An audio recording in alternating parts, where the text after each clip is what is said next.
Boa noite, Brasil! Boa noite, brasileiros espalhados pelo Brasil e pelo mundo. Aqui Diego Casagrande falando com vocês. E de imediato deixo eu apresentar quem vai estar conosco essa noite. Alô, Fernanda Bart, jornalista, cientista política. Boa noite, Fernanda. Boa noite, Diego. Boa noite, Marcelo. Boa noite todo mundo que está nos ouvindo. Também conosco o doutor em administração, bacharel em direito, professor Luiz Marcelo Berger. Professor Berger, boa noite. Boa noite, Diego. Boa noite, Fernandinha. Boa noite a todos os nossos prezados e queridos internautas. Bom, vamos começar com o tema principal aí, Fernanda, do dia. Na minha opinião, na verdade são dois, né? A gente tem a censura estabelecida pelo Supremo Tribunal Federal e a gente tem o incêndio desse patrimônio histórico da humanidade que é a Catedral de Notre Dame. Mais de 8 séculos de história, levou mais de um século para ser construída e, pelo que a gente está acompanhando aí, foi totalmente destruída, né? Toda a estrutura dela foi destruída, Notre Dame. E aí, Fernanda, acompanhasse isso hoje, agora à tarde? Eu acompanhei tanto o incêndio, inclusive a hora em que cai a torre, simbolicamente parece que é a queda definitiva da França, né, na Europa. A gente que já vem falando há algum tempo sobre a questão do crescimento do islamismo na França, da mudança cultural pela qual o país está passando, essa queda, essa queima de Notre Dame com a queda da torre, desabamento de todo o telhado da catedral maravilhosa, parece assim o fim de uma época inteira, né? Parece a decadência definitiva do país frente ao Ocidente, né? É uma coisa muito triste de ver. Me lembrou muito, Diego, o incêndio do nosso Museu Nacional no Rio de Janeiro. Né? Agora a gente está aguardando para ver o que sai, né? O que se descobre em relação à motivação, como que começou o incêndio, mas já tem muita especulação a respeito de que não teria sido um incêndio acidental. Tá? Isso a gente tem lido durante a tarde inteira, de que havia muitos rumores de que o incêndio não era acidental, principalmente porque de março para cá, mais de 12 igrejas foram vandalizadas ou quebradas só na França. Né? Desde o ano passado a gente vê um movimento de destruição e de ataque a igrejas e à fé católica no mundo inteiro, na Índia, em vários países da África e principalmente na Europa. Né? Então, obviamente, é difícil para a gente acreditar que 12 ataques em menos de 30 dias seja apenas uma coincidência. E Notre Dame é a terceira a pegar fogo, né, Diego? Sem dúvida. Olha, já está conosco também o José Antônio Rosa, advogado. Rosa, boa noite, bem-vindo. Boa noite, Diego. Boa noite, Fernanda. Boa noite, Marcelo. Boa noite aos nossos internautas. Um abração a todos aí. Muito bem, eu estava pontuando aqui, Rosa, que a gente tem, eu vou ouvir o professor Berger e quero te ouvir também, a gente tem aí dois fatos marcantes no dia de hoje, que é a censura do Supremo, do STF, a volta da censura, né? Quer dizer, a gente achou que tinha se livrado da censura, pois o STF está censurando agora. O ministro Alexandre de Moraes parece a Solange, aquela que era censora do tempo do regime militar, a Solange. E eu tenho que... Ele é a Solange de 2019, né? Ele está censurando, né? Não é isso? Bom, e a gente tem essa tragédia aí com patrimônio histórico, que é o incêndio, né, em Notre Dame. Mas a gente vai falar disso mais contigo em seguida. Professor Berger. Olha, Diego, vamos começar pela censura, então? Vamos primeiro só, quero saber se tu acompanhasse o incêndio aí de Notre Dame agora à tarde. Desde o primeiro momento. Eu confesso que eu fiquei... Eu não sei como descrever isso, Diego, porque a gente que curte história, a gente que conhece as tradições judaico-cristãs, enfim, é um evento tão devastador, que a gente tem até dificuldade de conseguir contemplar alguma articulação minimamente inteligível, sabe? Porque quando tu vê aquelas chamas destruindo os vitrais da catedral, destruindo todo aquele patrimônio que tem exatamente 900 anos, né? 900 anos. Ela resistiu à Primeira Guerra, resistiu à Segunda Guerra, resistiu a todas as guerras medievais, todas as escaramuças em que a França se envolveu, mas parece que ela não conseguiu se resistir ao multiculturalismo, né? É claro que a gente é muito cedo ainda para a gente fazer uma avaliação, e nem eles devem estar sabendo mais o que está acontecendo ainda nesse momento. Estão dizendo agora, acabei de ler aí que as autoridades estão dizendo que foi acidental. Mas também é cedo, como é que eles podem saber que foi acidental? Eu diria o seguinte, isso aí é mais para aquela reação inicial das autoridades francesas, como é tradicional, para tentar evitar o que eles já estão percebendo nas redes, né, como sendo, digamos assim, uma tentativa de incêndio criminoso, né? O problema para nós, né, para quem assistiu essas cenas assim, e já me limito a fazer essa primeira observação, né, Diego, é que a tragédia ocorre no momento trágico, né, da história, né? Ela é simbólica, ela é extremamente emblemática, mas sobretudo porque não faz muita diferença nesse momento, e esse é que é o ponto que eu queria chamar a atenção, se foi acidental ou se foi deliberado. O que importa é que o patrimônio foi destruído, né? Assim como o Museu Nacional. O Museu Nacional, quando estava ardendo em chamas, ele perdeu coisas irreparáveis, não tem mais como recuperar aquelas obras. Né? Isso talvez seja a maior tragédia, e a tragédia maior é que eu não sei nem se os franceses se dão conta do tamanho da tragédia. E não adianta ficar postando na internet, né? Não adianta, isso aí exige ação, né? Ação decisiva. Então, a única coisa que me vem nesse momento é assim, eu me sinto, olha, honestamente, eu me sinto devastado em ver essas cenas, devastado. Eu não sei como descrever isso, porque a catedral é um símbolo do cristianismo, cara, é um símbolo da história, é um símbolo, meu Deus do céu, é uma coisa difícil até de descrever. Lamento profundamente, uma dor muito profunda. José Antônio Rosa. Pois é, Diego, isso aí, eu que sou católico, né, isso aí para nós católicos é uma coisa terrível. Essa catedral, essa catedral aí, ela começou a ser construída no século XII, 1183, mais ou menos, né? E o que a gente percebe, né, porque o Paris foi o centro, né, no medievo, foi o centro ali eu diria assim, centro intelectual, teológico, né, filosófico. Por ali esteve Tomás de Aquino, né, ou seja, a grande intelectualidade francesa que erigiu o mundo ocidental, né, naquele momento da alta Idade Média, na Idade Média mais produtiva, né, Paris foi a França, né, eu diria como um todo, eu diria assim, foi o ponto de partida, né, foi o grande esteio, né, o grande celeiro de construção do Ocidente, né, ali nós tivemos também que foi destruído, infelizmente, também o Mosteiro de Cluny, né, o Mosteiro de Cluny, que saíram vários papas, saíram grandes intelectuais, grandes teólogos, né. Então, essa catedral ela tem uma representação muito grande, não só para a cristandade, mas também para o Ocidente como um todo, porque ali, em torno dela, né, uma catedral que eu diria testemunhou a história da construção do Ocidente, da parte mais importante do Ocidente, né? Sim.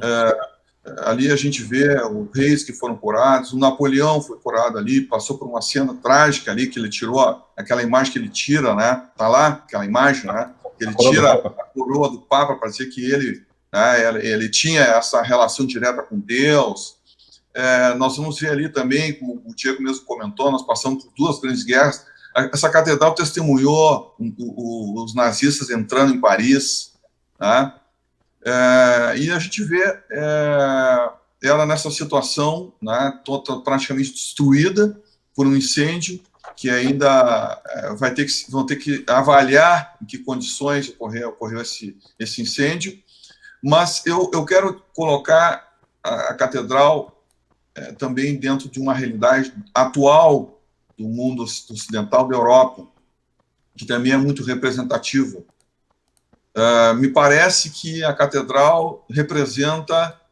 o que está ocorrendo hoje na França, né, como a Fernanda mesmo colocou, há um ataque constante aos católicos, aos cristãos na França, não somente isso, também aos judeus.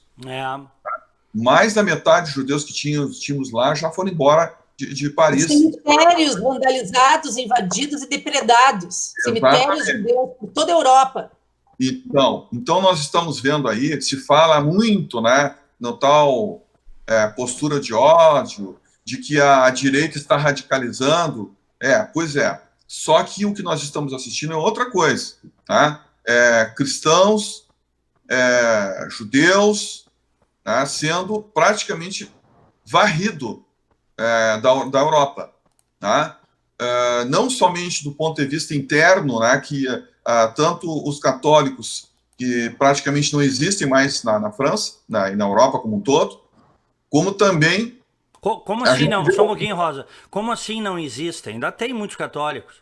Tem muitos católicos, mas se a gente for comparar com o século passado, com o início do século passado, o século XIX, Diego, nós não podemos mais dizer que a Europa é cristã. A Europa não é mais cristã. Principalmente, Diego, porque esses católicos estão sendo jogados dentro da espiral do silêncio, né? Sim, isso é um fato. Por fato. uma maioria esmagadora, formadora de opinião pública, que trata católico como se fosse uma praga. Mas nós temos problemas internos também dentro da igreja, né? Algumas teologias pervertidas que estão simplesmente jogando os católicos no mundo. E, fora isso, toda uma cultura anticristã, uma cultura... Eu posso dizer que nós temos uma cristofobia muito, muito clara na Europa. Inclusive, tem um professor de direito constitucional de uma universidade de Nova York, chamado Weller, J.J. Weller, que é um judeu ortodoxo, que teve a coragem de escrever um livro chamado Por uma Europa Cristã, onde ele denuncia a cristofobia, onde ele diz com todas as palavras, com todas as letras, que é um absurdo a Europa estar virando as costas para suas origens cristãs. E ele faz essa referência exatamente porque a Europa começou a fazer uma constituição onde não constava absolutamente nada em relação ao cristianismo. E ele achou isso um absurdo. E o mais triste é que, na época, ele procurou algumas obras para ver se alguém fazia alguma referência sobre essa construção da União Europeia e o cristianismo, e ele encontrou muito poucas obras específicas sobre o tema. Específicas ele não encontrou nenhuma, na verdade. Ele encontrou alguns detalhes dentro de algumas obras tratando desse problema de uma Europa que está abandonando suas origens, inclusive está voltando à barbárie, né? Uma Europa que antes do cristianismo era bárbara, né? Uma Europa que foi romana, que foi destruída pelos bárbaros, invadida pelos bárbaros, destruído. O Império Romano do Ocidente foi destruído, né? Claro que houve uma corrosão interna, mas nos últimos tempos ela foi destruída pelas tribos bárbaras, pelas hordas de bárbaros, e essas hordas de bárbaros foram cristianizadas depois, e hoje a Europa está voltando às suas origens bárbaras. E ela foi destruída pelas tribos bárbaras, que eu vejo dessa catedral, me parece muito representativo do que está acontecendo na Europa hoje. Uma Europa que está voltando. Posso estar fazendo adendo, Diego? Tem uma simbologia isso, né?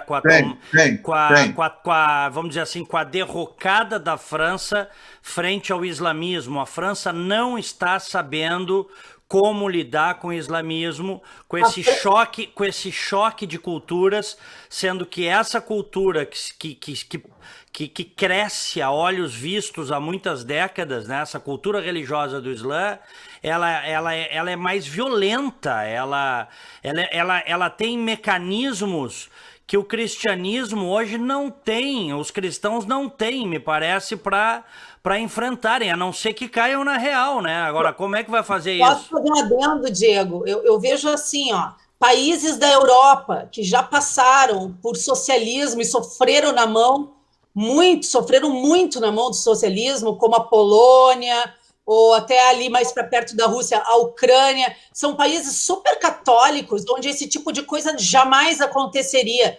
Eu digo mais, é sabido que em 20 anos, menos do que isso talvez, todo o continente europeu tende a uma islamização muito forte, que a taxa de fecundidade das mulheres islâmicas é 8, 9 filhos por família, e as mulheres europeias, quando têm um filho. Então, imagina essas crianças crescendo, se tornando jovens adultos, entrando para os parlamentos, virando prefeitos, vereadores, cônsules. Então, está tudo sendo dominado pouco a pouco na Europa. A França foi a primeira a cair. E a França é uma morte anunciada. Se ficar provado qualquer relação proposital nesse incêndio de hoje e em relação com os outros que aconteceram, que eu não consigo ver isso como uma mera coincidência, tu pode ter certeza que a gente está vivendo uma cruzada. Tá? É um novo embate entre Ocidente e Oriente nesse sentido, tá? Onde o foco inicial é o continente europeu, é a Europa. Tá? Isso aí é fato, isso aí não adianta fazer vista grossa, mesmo que o acidente tenha sido um acidente hoje de tarde, tá?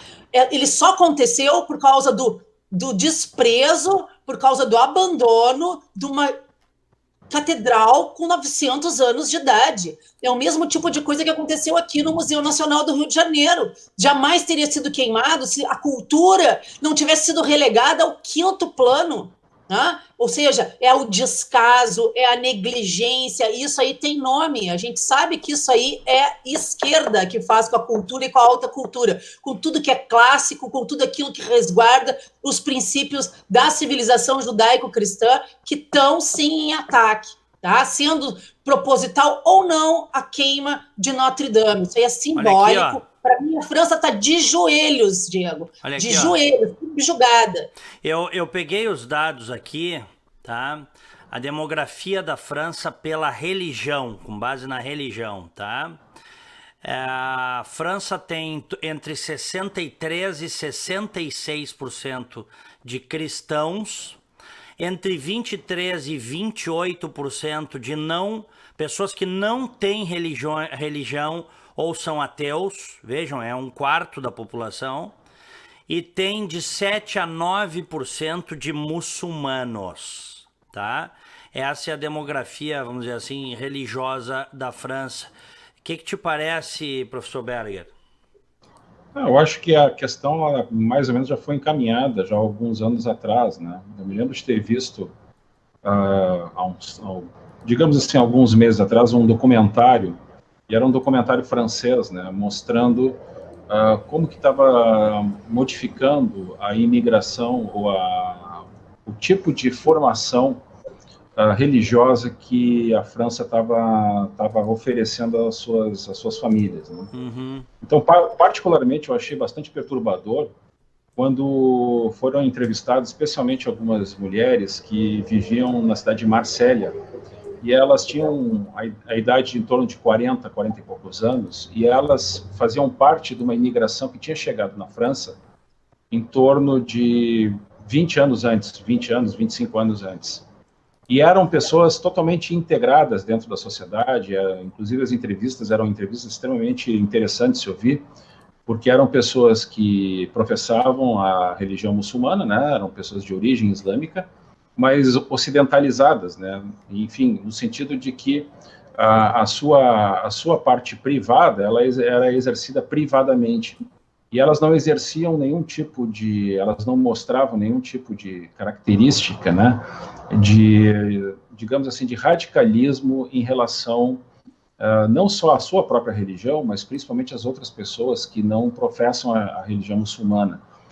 Casualmente, uma delas eu me lembro muito bem, era uma mulher nessa faixa de idade, ela era dona de um café, e nas entrevistas ela ficava conversando com o interlocutor, né, com o repórter, e ela dizia da sua perplexidade, né, em relação especialmente aos meninos e meninas na faixa da adolescência, entre 15 e 16 anos de idade, 17, especialmente, olha só, as meninas, que estavam sendo radicalizadas de uma forma inacreditável. Então, ela percebia, por exemplo, que coisas que para ela eram absolutamente fora da própria rotina dela, como, por exemplo, usar uma burca fechada, né, completamente fechada, e você transformar a tua rotina numa rotina coordenada pela Sharia, né, pela lei da Sharia. Berger, E ela...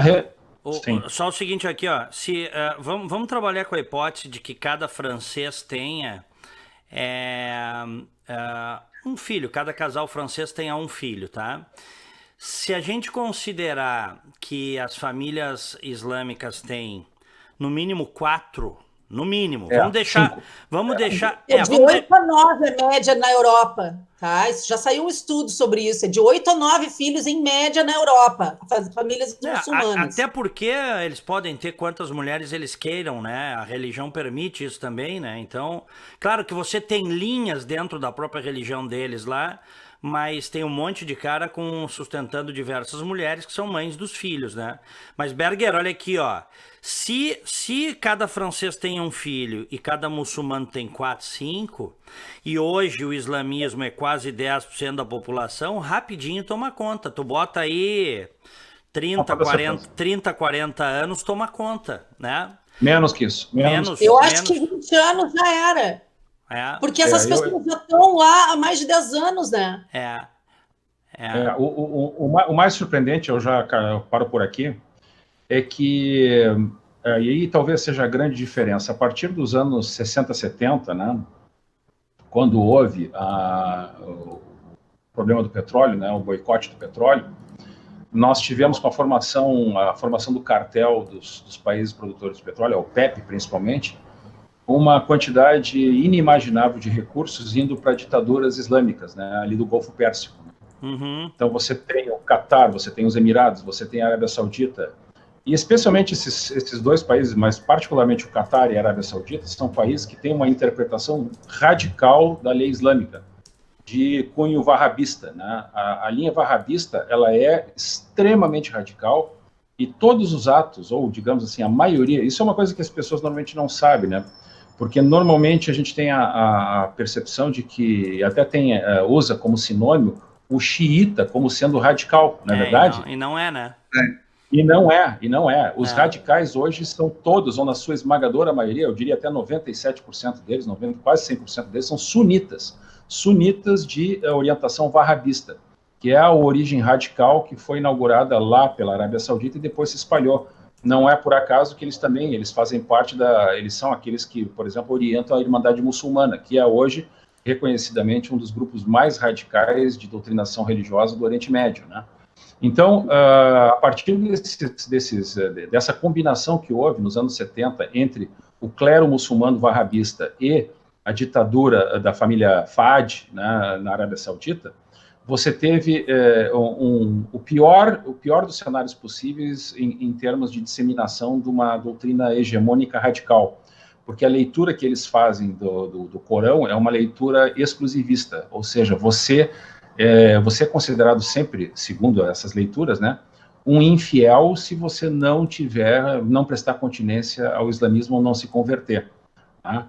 E isso aí está se espalhando por causa dos recursos que esses países árabes têm infinitamente superiores, né? Porque a gente não pode esquecer que esse processo de islamização ele não começou agora, né? Claro. Eu me lembro que nos anos 80, quando eu estive na Europa pela primeira vez, você já via na França o processo de absorção, não de absorção, que esse termo está equivocado, né? Mas de entrada maciça de imigrantes, especialmente aqueles migrantes na área do Maghreb da França, né? Eles iam em quantidades assim, você via isso nas cidades. E essa situação ela se agravou. E com o dinheiro vindo desses países, foram instaladas madraças, foram instaladas mesquitas, e foi disseminada essa visão radical do islamismo para gerações e gerações de jovens dentro dos países europeus. E a França é o exemplo mais radical, mas não só a França, né? Depois a gente vai falar que o primeiro país que vai cair, na verdade, não é a França, por incrível que pareça, é a Bélgica. A Bélgica já está, né? A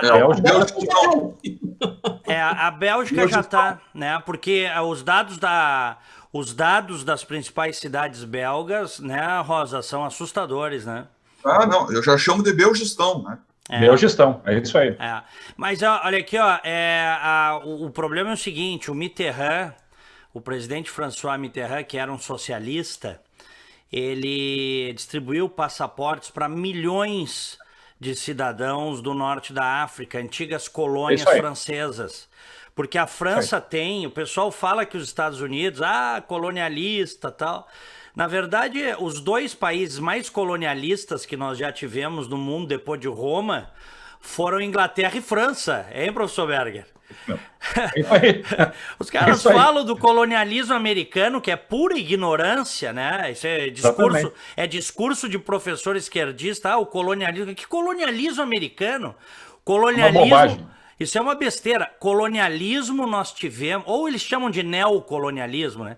O colonialismo francês na África, que nós tivemos também na Ásia, eles eram tirânicos, os franceses, a partir do século XVI, quando eles começaram a colonizar, e os britânicos também.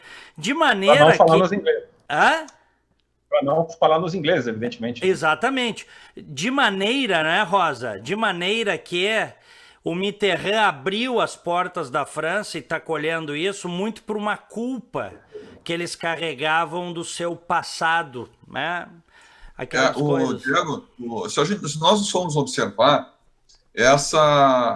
tem um professor francês chamado Jean Séville, que escreveu um livro chamado Terrorismo Intelectual. Ele faz uma análise e ele responsabiliza essa invasão de muçulmanos na França a partir do fim das colônias ali. Ele responsabiliza a esquerda.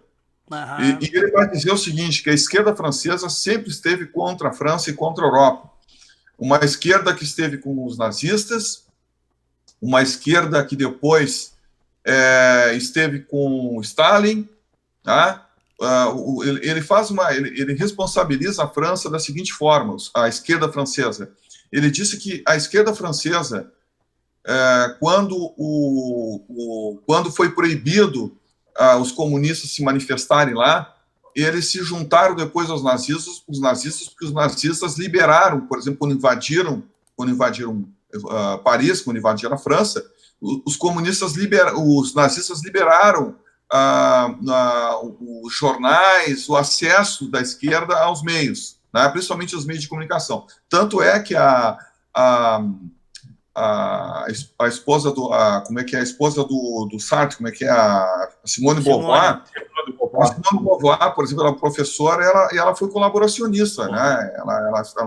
Ela participava de uma rádio, segundo alguns relatos, ela participava de uma rádio porque ela era pedófila, então ela não podia dar mais aula. E aí a esquerda esteve junto com os nazistas, né, até o momento que os nazistas invadiram a União Soviética. Quando os nazistas invadiram, eles foram todos para a resistência. Mas naquele período a resistência era composta somente por católicos, por cristãos, era composta. Quando a esquerda foi para a resistência, aí ela deu robustez, eu diria assim, material, de armas, de gente, para combater os nazistas.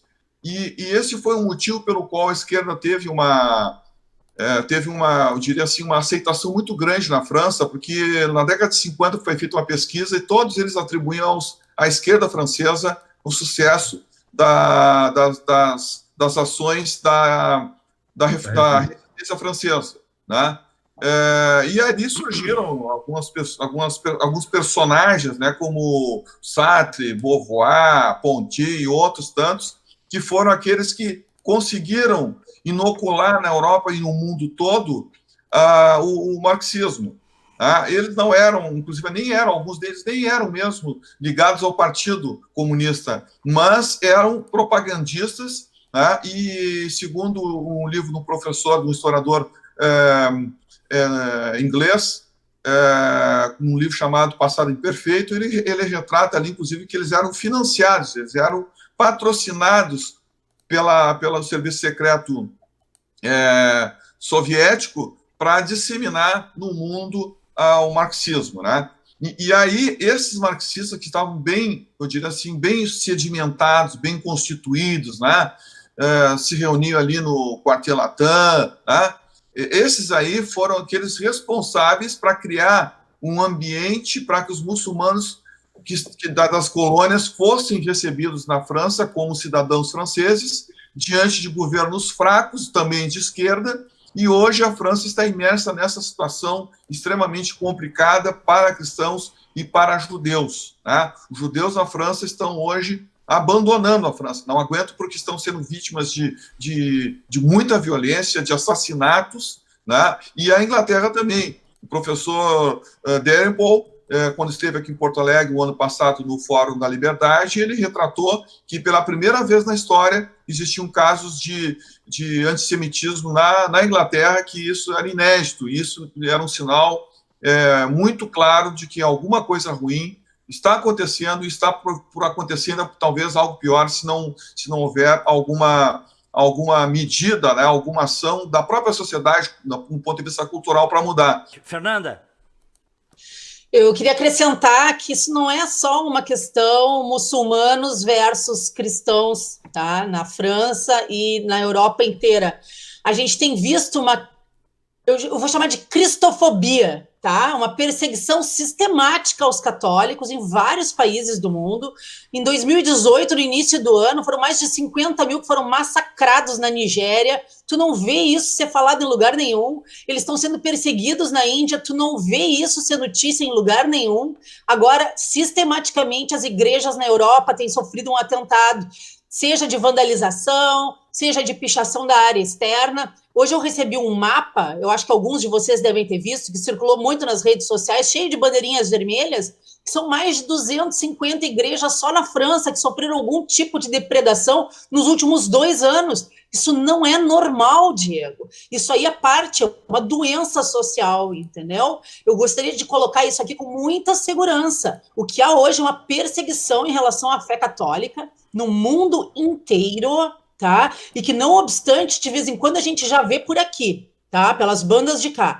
Não estou nem falando da questão do Estado laico. Eu acho que o Estado, sim, tem que ser... O Estado é uma coisa, a igreja é outra. Agora, a perseguição aos símbolos religiosos, a retirada de símbolos religiosos de espaços públicos, tudo isso acaba corroborando em algum ponto, em algum nível, para isso que nós estamos vendo agora, que é o massacre de cristãos, a perseguição e a depredação das igrejas, dos cemitérios, então tudo que é muito simbólico, ou seja, mesmo que tenha sido um acidente hoje, é um símbolo que cai.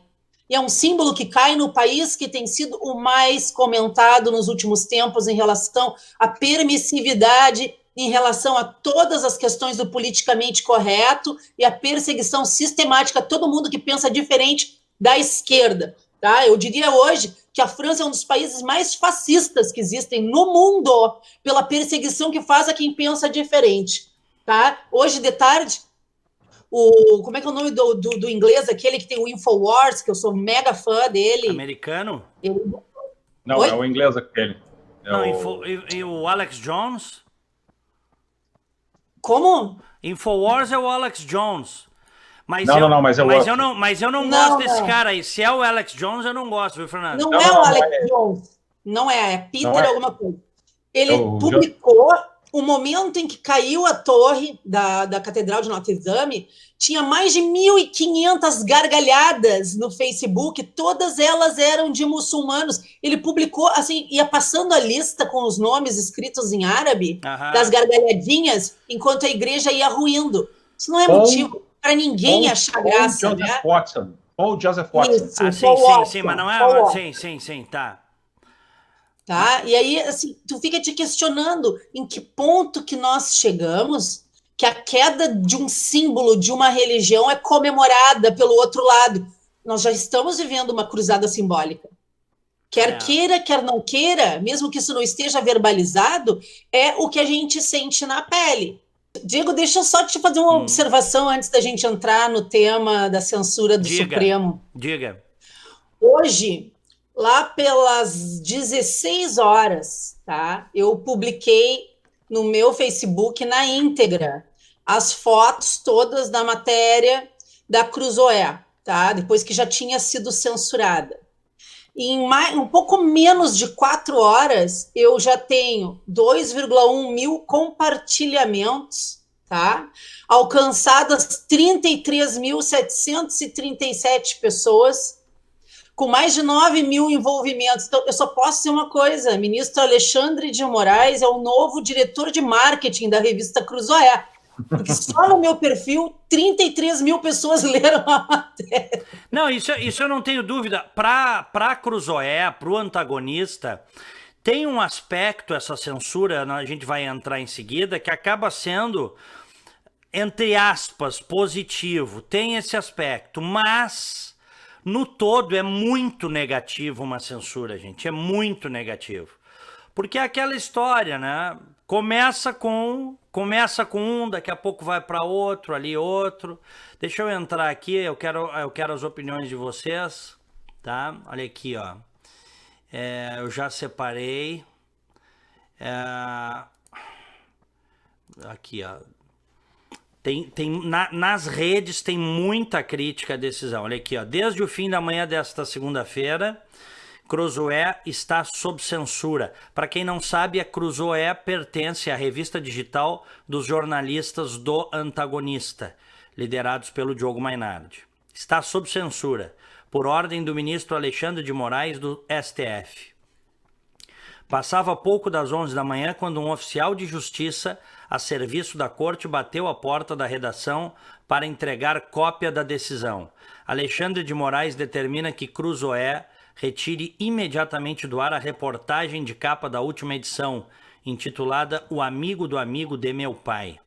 A decisão é extensiva ao antagonista, portanto estão os dois censurados. Moraes também ordena que a Polícia Federal intime os responsáveis pela publicação da reportagem para que prestem depoimentos no prazo de 72 horas.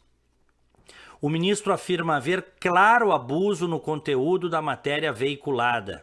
A reportagem de que trata a decisão do ministro foi publicada com base em um documento que consta dos autos da Operação Lava Jato. Parece que retiraram dos autos, Diego. Pois é. A informação de última hora é essa, que retiraram o documento dos autos. Não, até podem ter retirado, Fernanda. Eu vou continuar aqui, tem mais um trechinho que eu quero ler. Até podem ter retirado dos autos.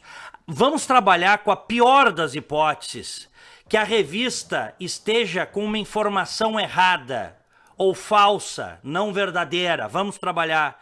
Não pode uma corte censurar uma reportagem jornalística. Este é o ponto. Isso em democracias avançadas já está resolvido. Isso aqui nos Estados Unidos foi resolvido nos anos 60, com os documentos do Pentágono. Portanto, há mais de 50 anos. Não pode censurar, mesmo que este fato não se confirme. Digamos, um jornalista inventou. Acontece, agora Der Spiegel lá descobriu um jornalista lá na revista alemã que inventou um monte de fontes, coisas que não existiam. Ainda que seja, não estou dizendo que é o caso, tá? Não estou dizendo que é o caso, estou só falando em tese. Não pode um tribunal mandar tirar uma reportagem, isso no mundo livre não existe. Não existe, gente. Não existe. Bom, continuando. É um absurdo. Continuando aqui. A reportagem trata do documento que consta dos autos. Nele, o empreiteiro Marcelo Odebrecht responde a um pedido de esclarecimento feito pela Polícia Federal, que queria saber a identidade de um personagem que ele cita em um e-mail como amigo do meu pai. Odebrecht respondeu tratar-se de Dias Toffoli, conforme revelou Cruzoé em sua edição número 50, publicada na última sexta-feira. Aí vai, né? Eles estão dando a explicação aqui, e o que o Alexandre de Moraes está dizendo, tá? Que a Procuradoria-Geral da República, ao não confirmar, tá, que exista esse anexo aí, se trata, a reportagem é um típico exemplo de fake news, diz o ministro Alexandre de Moraes. Então ele consultou a PGR diz que não há esse anexo, e aí, porque a Raquel Dodge, a PGR diz que não tem, ele manda assustar uma reportagem. Onde é que nós estamos, meu Deus do céu? Nós vamos ficar brincando? Eu pergunto, nós vamos ficar fazendo de conta, Fernanda, Rosa e Berger, que existe democracia quando a mais alta corte do Brasil toma uma decisão dessas? Quero ouvir vocês, Fernanda. Eu vejo muito claramente que o Supremo está extrapolando absolutamente as suas funções no momento em que eles se colocam como investigadores, autuadores, julgadores, ou seja, eles dominam todo o processo. É uma Suprema Corte. Eu li hoje de tarde que essa Suprema Corte do Brasil, ela virou uma ditatoga. Tá? Adorei o termo, ditatoga. É exatamente isso. Agora veja o perigo que nós estamos vivendo, Diego. Chegar na porta do meio de comunicação, intimá-los, ameaçá-los, constrangê-los. Isso parece uma coisa digna de AI-5. A gente está vivendo plena ditadura. Eu acho engraçado, assim, ó, de uma forma muito cruel, que uma semana depois da gente ter um comediante censurado de uma forma absolutamente absurda, tá? Por ter feito uma piada manifesto, há 6 meses de cadeia, a gente hoje esteja vendo o Supremo bater na porta de um meio de comunicação dizendo que uma notícia que foi dada é fake só porque eles não concordam. Eles estão mudando o termo fake news, né? Fake news parece assim, ó, fake news é aquilo com que tu não concorda, né? Tá dito, é verídico, tá escrito isso. Eu duvido que o antagonista e a Cruzoé fossem inventar um documento que não existe. Todo mundo sabe que o Lula era chamado no caderninho de apelidos de amigo do meu pai. Todo mundo sabe quem era o amigo do pai. É mais do que certo que o amigo do pai pudesse ser o Toffoli, mesmo que o Marcelo Odebrecht já não tivesse afirmado com todas as letras na delação de que ele se refere ao Dias Toffoli, que foi anos advogado do PT, e o que é mais grave, que estaria envolvido na época que era advogado-geral da União, com a possibilidade de facilitar o andamento do processo envolvendo a venda das hidrelétricas, tá? Em breve vai se chegar a Belo Monte. Essa hidrelétrica que está sendo investigada neste caso específico, vamos combinar, tem tudo a ver com o processo do Palocci, que envolve o Guido Mantega, de venda de facilidades, daquilo que o Palocci já tinha dito no processo, das 800 medidas provisórias que tinham sido negociadas no governo do PT, que está caindo de maduro para o presidente Bolsonaro fazer um revogaço, ver todas essas medidas provisórias e mandar baixar, aposto que vão encontrar a tomada de 3 Pinos e outras barbaridades ali no meio. Isso tudo faz sentido se a gente analisar. Olha aqui, Fernando, olha aqui, ó. Olha aqui, ó, publicado pelo Antagonista. Um dia depois da reportagem de Cruzoé, agora censurada, sobre Marcelo Odebrecht e Dias Toffoli, o documento com a explicação do dono da empreiteira foi retirado do processo, diz o Antagonista. A documentação foi tirada dos autos após um despacho do juiz da 13ª Vara Federal em Curitiba. Como o inquérito está sob sigilo, não estão claros os motivos. Ou seja, pelo que o Antagonista está dizendo, mexeram no inquérito, mexeram no processo. Para prejudicar a revista que publicou a verdade. Ou seja, vejam bem o estado perigoso em que nós estamos vivendo, onde o judiciário, uma parte do judiciário, né, não vamos ser injustos, mas que uma parte do judiciário se comporta praticamente como uma organização criminosa que se protege de tal forma a ponto de alterar um processo para esconder quem de fato está nominado ali. Ou seja, a jurista está se defendendo como uma anêmona, como um corpo que se defende de uma doença. No caso, a doença são eles, né? A jurista e hoje deputada estadual por São Paulo, PSL, Janaína Pascoal, que foi fundamental no impeachment de Dilma Rousseff, demonstrou perplexidade com o episódio da censura do STF. A reportagem da Cruzoé poderia ser contestada e criticada, disse ela, até duramente, mas tirar a matéria do ar sob pena de multa diária de 100 mil? O que está acontecendo com o nosso país? Questionou a deputada estadual e professora de Direito da USP.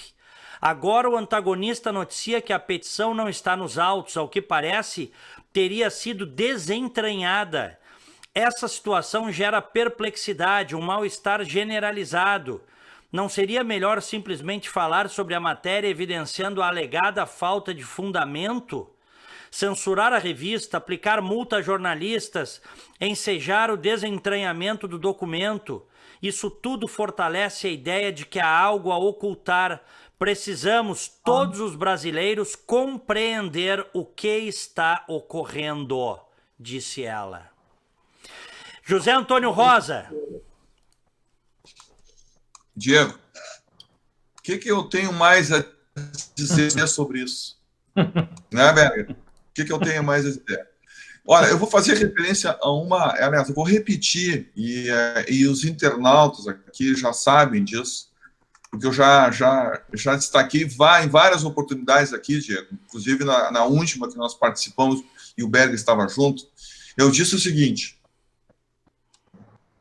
qualquer país minimamente sério, inclusive o Burundi, tá? Inclusive o Burundi,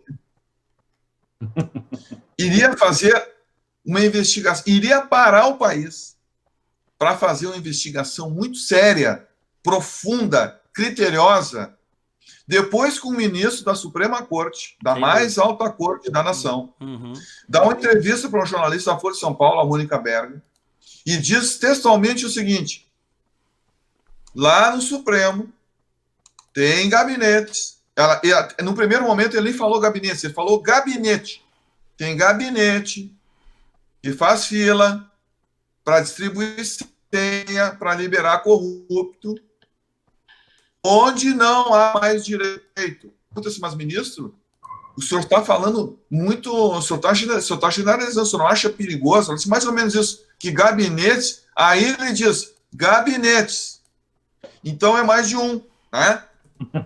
Então é o seguinte, como é que a mais alta corte de uma nação tem ministros que fazem fila em seus gabinetes para distribuir senha, para liberar corrupto? E o pior de tudo, a última porta que o cidadão bate quando ele vê frustrado, quando ele vê fraturado o seu direito, é o Poder Judiciário. É a última porta. Em qualquer democracia decente, a última porta que o cidadão vai bater, o cidadão vulnerável, fragilizado, é o Poder Judiciário. E ele bate lá para ele recompor algo que o ministro Barroso, que não existe mais, que é o direito. Ele diz que não existe mais direito. E eu não tenho dúvidas em relação a isso. Agora, o que aconteceu depois disso aí? Absolutamente nada. E ainda arquivaram a lava-toga. Nada. Então, e ainda arquivaram a lava-toga. O que nós estamos assistindo agora é simplesmente o resultado daquela leniência dos outros poderes, principalmente do Poder Legislativo, onde muitos estão com o rabo preso e não mente nada, porque estão na mão. Aliás, está todo mundo segurando o rabo um de outro. Tá? E eles não vão fazer absolutamente nada, porque eles sabem que depende desses ministros. E aí, agora, o que nós estamos vendo? Nós estamos vendo um Supremo Tribunal Federal que já muito extrapolou das suas atribuições, da sua competência. Há muito. Nós estamos aqui chovendo no molhado. Mas agora, esse Supremo passou a ser uma espécie de inquisitor, porque, inclusive, ele instaura inquérito. Ele instaura inquérito. Ou seja, ele instaura inquérito, ele investiga, ele denuncia, e agora ele já está condenando. Porque não vem me dizer que essa intimidação aí já não é uma forma de condenação? Já é uma forma de condenação? Tá? Não, já está dito que é fake news, antes de provarem que é fake news. Não, eu pergunto o seguinte: qual foi o crime que foi cometido? Qual é o fato delituoso? Qual é o tipo penal que foi enquadrado? O que efetivamente aconteceu? Eu não estou falando aqui, pessoal, nem em liberdade de imprensa, nem em liberdade de expressão. Não estou falando nem nisso, porque isso aí seria demais tratar com esses bestas. Eu estou falando já em garantia. Aquela garantia mínima que tu tem não é nem no Estado democrático, é num ambiente minimamente civilizado, que é a garantia individual. Porque aqui está sendo vulnerada a dignidade da pessoa humana. Porque no momento que um jornalista faz uma reportagem E no outro dia batem a porta dele para intimidar ele, para dizer que ele tem que prestar esclarecimento para os órgãos, para as autoridades policiais. Nós estamos falando já de violação da liberdade, da dignidade da pessoa. Falar em liberdade de imprensa para esses nécios do Supremo Tribunal Federal é um absurdo já. Então, o que nós estamos vendo agora no Brasil, nós estamos diante do obscurantismo de um estado de exceção. Né? Nós estamos diante de um quadro em que o Supremo Tribunal Federal, que já com o seu garantismo, já com o seu ativismo judicial, faz o que bem entende no país. O judiciário hoje, já não falo nem do Supremo Tribunal Federal, eu falo do judiciário, e agora eu vou dizer por quê, mas o judiciário hoje já é dono, por exemplo, do orçamento. Uhum. Já é dono do orçamento. Nenhum governador, nem o próprio presidente da República consegue fazer um orçamento ajustado, né, porque ele sabe que daqui a pouco vem uma liminar e acaba com o orçamento dele. Exatamente. Hoje, a própria Constituição está sendo vulnerada a todo momento. Né? Eu acho muito interessante se falar de uma interpretação, como o próprio ministro Barroso disse, né, que tem que ser um pouco meio iluminista, né, tem que empurrar a sociedade com a barriga, né, como ele mesmo disse, ou seja, o próprio ministro Barroso, que faz uma crítica e que faz uma denúncia seríssima, ele também é conivente com isso quando ele diz que o Supremo Tribunal Federal tem que ser meio iluminista, né? Ou seja, tem que tirar a sociedade de uma condição e empurrar. Ou seja, o Supremo Tribunal Federal, os Supremos, eles se tornaram mais ou menos como deuses, aqueles deuses do Olimpo que sabem eles qual é o destino que devem dar para a sociedade. Eles olham a sociedade como um bando de idiotas, né? Porque eles que vão decidir, eles, os Supremos, que vão decidir o que nós queremos. Agora, a interpretação da Constituição pelo Supremo Tribunal Federal não é à luz da realidade da sociedade, que está lá na Constituição, não só na Constituição. Se eles quiserem ler, por exemplo, os debates que tiveram os constitucionalistas, os deputados assembleístas, podem ler o debate que foi feito, então tem que ser feito aquilo ali. A interpretação não pode estar distante daquilo ali, mas não. Os iluministas, né? Os iluminados e os iluministas, os ilustrados, resolveram agora dar um curso que eles bem entendem para a sociedade. Nós estamos assistindo esse teatro bufo, com essa situação constrangedora, que não só ataca a liberdade de imprensa, mas também a dignidade da pessoa humana. Bom, eu quero ouvir também o professor Berger. Professor Berger, a sua opinião sobre esse caso? Eu diria o seguinte, Diego, nós vamos agora viver nesses próximos dias aí uma guerra de versões e desmentidos. Nós vamos ter pessoas, em face até da própria repercussão pesadíssima que isso está causando. Agora, fica até... o que mais que eu posso acrescentar depois daquilo que o José acabou de falar, né? Vamos pegar a questão pelo princípio, né? Qualquer advogado iniciante sabe como é que você impulsiona um processo.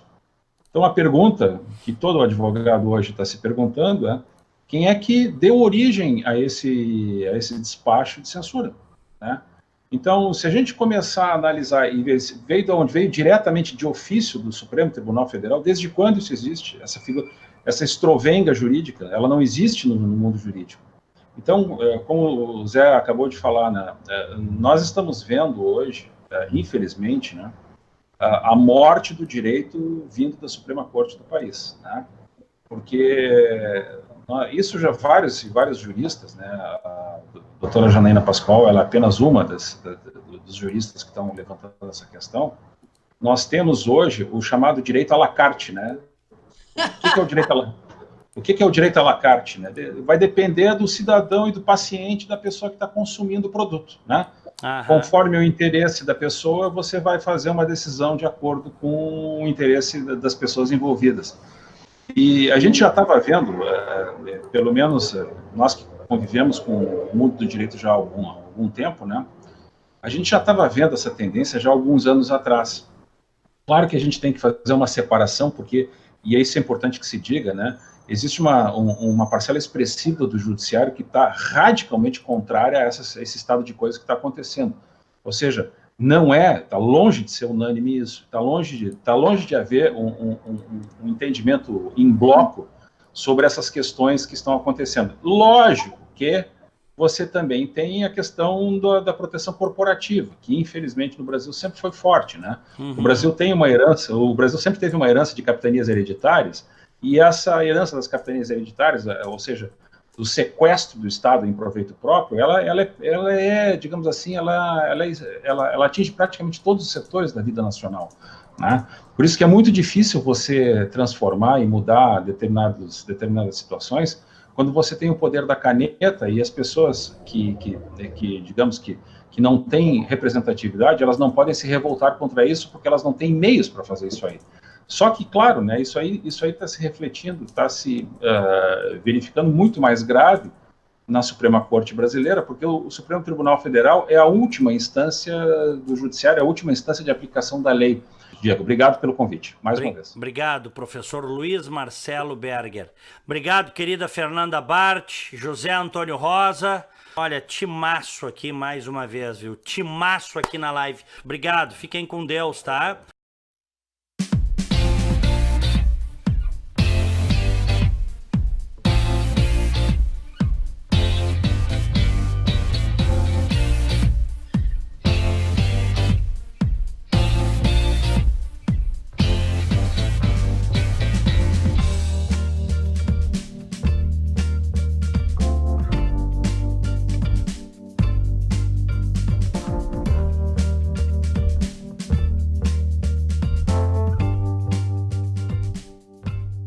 Sistema Fê Comércio RS apresenta a energia que circula, o clima que vira, a força que rola, o aperto que passa, a ideia que troca, a gente que toca, o desejo que anda, o tanto que gera, a vida que gira.